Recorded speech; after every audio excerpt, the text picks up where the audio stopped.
What's it like running your own business or being a leader in a business? I'm running around and I'm a firefighter and I'm an arsonist. I'm putting out fires and I'm lighting fires. I'm a firefighter, right? All day long, I'm putting out fires. I'm solving problems. That's probably the one analogy I hear a lot from people who are in the business world. And when you're a firefighter, you're not just putting out fires. When you're a leader, you have to be thinking about, am I solving this problem completely? That is something that I try to teach all the time, is when you're dealing with a problem, are you solving it completely? That fire will not come back. You will not be dealing with it again. Often when you're solving problems, you are negotiating or you're making a compromise. And a lot of times, that's a really good time for you to get something in return. There's a great book that talks about you don't get what you deserve, you get what you negotiate. And a lot of times, some of the best times to get something from a negotiation is when you have to solve a problem and you have to fix something permanently and you have to make a compromise with someone. It's also very important that when you are dealing with issues and putting out fires, that you are slow to jump to conclusions.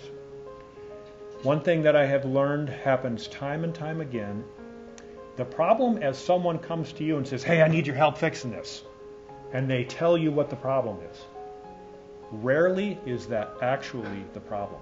It's often colored by someone's perspective or by what they want you to do for them.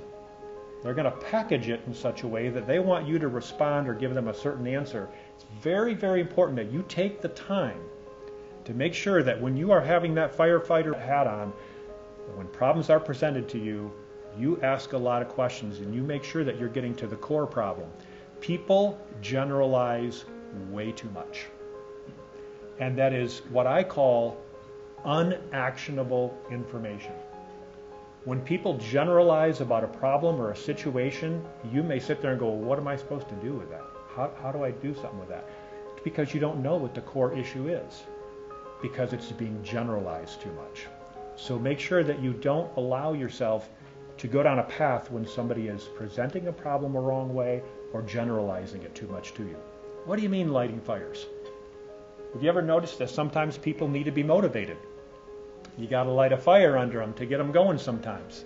If you're not the one that is laying out timely goals and high expectations, you're never going to know whether that person is motivated to meet them or not.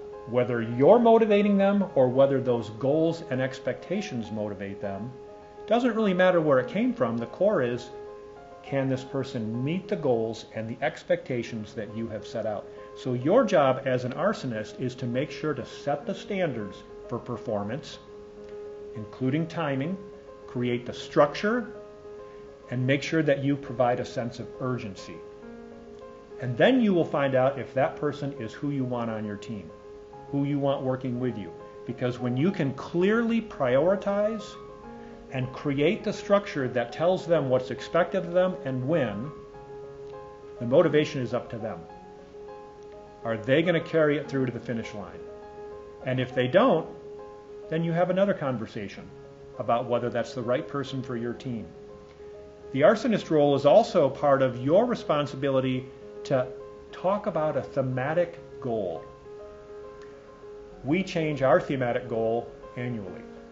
And all of our goals kind of watershed down from that thematic goal of our company. That thematic goal gets everybody rowing in the same direction on what we're trying to achieve as a company.